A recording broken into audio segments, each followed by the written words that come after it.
So this is usually a text that we read around Thanksgiving, but here in May it perhaps makes more sense in August, when we are in the season of too many cucumbers and zucchinis and squash, when we have these first fruits, right? So God says, fill a basket. Fill a basket with the finest food from your garden. Take your basket to the sacred place and offer a prayer of thanksgiving to God. Then take the food into the community and share it with those who do not have enough to eat. Very particular people, right? Sharon reminded us.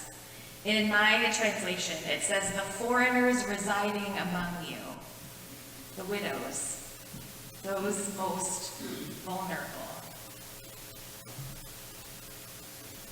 So we're continuing this series on compassion, and this passage from Deuteronomy tells us that gratitude can be a gateway into compassion.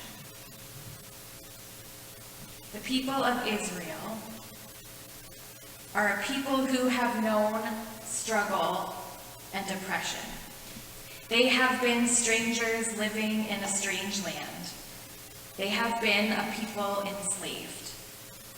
They have known years of wandering in the wilderness. Yet now, as they prepare to settle in a land of their own, a land where God has promised abundance and life, God gives them this ritual to share not just once, but each year, each time they harvest. It is a ritual of remembering those times of vulnerability and struggle. It is a ritual of gratitude for God's actions in the past and God's provision for the future. And it is a ritual that is not complete until the bounty and abundance that has come from the field has been shared with those who continue to be in need. Esther Menn explains it this way. She says, the memory of being landless and vulnerable cultivates an ethic of empathy as the basis for including those who are currently landless and vulnerable. God's inclusive generosity embraces us all to be experienced again and again as together we share bread and wine and food and everything else that supports and enhances life. Gratitude then becomes a gateway to compassion. As God has been a blessing in our lives, so we are called to be a blessing in the lives of others. A writer for Christian Century shared a story about this kind of gratitude that becomes compassion. They wrote, one day while I was in a Greek refugee camp as a volunteer, a woman drove up to the camp with a car full of apples from her orchard. The Greek volunteers went out to meet her, and after a long period of arguing with the soldiers in charge, they finally convinced them to let the apples be brought in to people in the camp. The army was always reluctant to take outside food because they were afraid someone from the outside was going to try to harm the people in the camp. Suddenly, there were a bunch of joyful camp residents carrying boxes of apples on their shoulders into the camp, and everyone gathered around to get some. This kind of generosity was not uncommon. The Greek people, who have suffered a great deal from austerity measures themselves, were reaching out almost continuously. There were so many touching stories of people offering what little they had to share with the newly arriving refugees: food, childcare, the use of their showers. Many Greek people are descendants of refugees who fled persecution in Asia Minor in the early 1900s, and they seem to feel a deep empathy for this current group of refugees. God says, take some of what you have. Bring it as an offering to God with thanksgiving, and then share what you have with those who are in need. So gratitude becomes a gateway to compassion. Dennis Herman remembered a time when he received this sort of compassion. He wrote, "In the summer of 1968, I was selling books door to door on the outskirts of Chicago. It was a long way from the hills of North Carolina for this college sophomore. Lured by the promise of making enough money to pay for all of my college expenses for the next year or two, I had planted myself for the summer in a world of flashing lights and blaring sirens. For Chicago, like many other cities, was experiencing rioting following the killing of Martin Luther King Jr. and Robert F. Kennedy. It was a tension-filled time for door-to-door solicitation, and the heat was merciless as I dragged myself to yet another door with my wares. Behind this door was an elderly woman with watery blue eyes. I was puzzled by the expression on her face. Was it fear?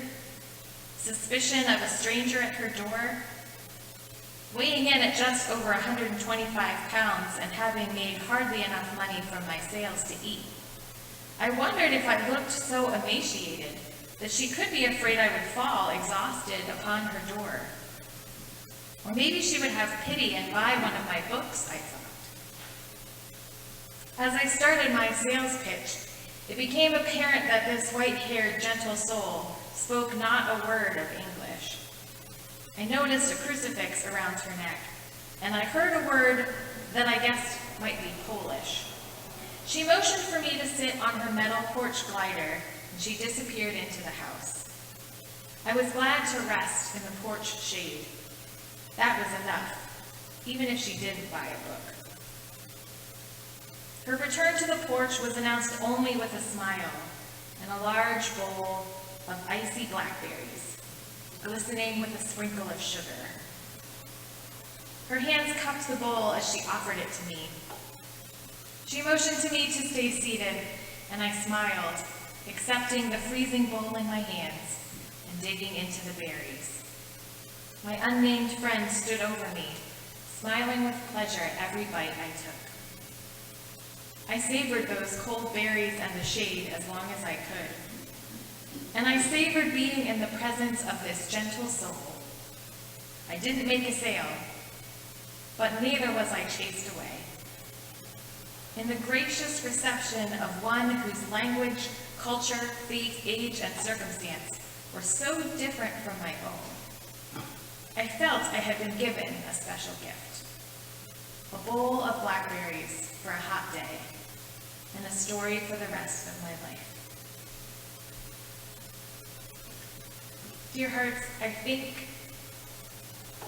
think that God knew, because God is God. God knew how easy it would be for us to forget the stories of struggle and wandering, and times when we depended on the compassion and kindness of strangers. I think that God knew that one year, after a particularly good harvest, or good fiscal quarter, or a sale of the century, it would be easy for us to think we had gotten here by ourselves. It would be easy for us to label ourselves self-made, ruggedly determined, fiercely individual. Maybe God knew that one day our fear of the future or our fear of the stranger would tempt us to hoard what we had, for fear that there might not be enough for me and mine. Maybe God knew something about us humans. And so God gave us this beautiful ritual of remembering. Take some of what you have been given. Remember the ways that God has been at work in and through your life, and the lives of those who have walked with you on the journey, and the lives of those who have come before us. Give thanks to God for the abundance and the blessing that has come into your life. And then, share what you have with others, for that blessing is not meant to rest with you. It is meant to flow on. Gratitude is what leads to compassion. And gratitude is what allows us to love one another as God has first loved us. Amen.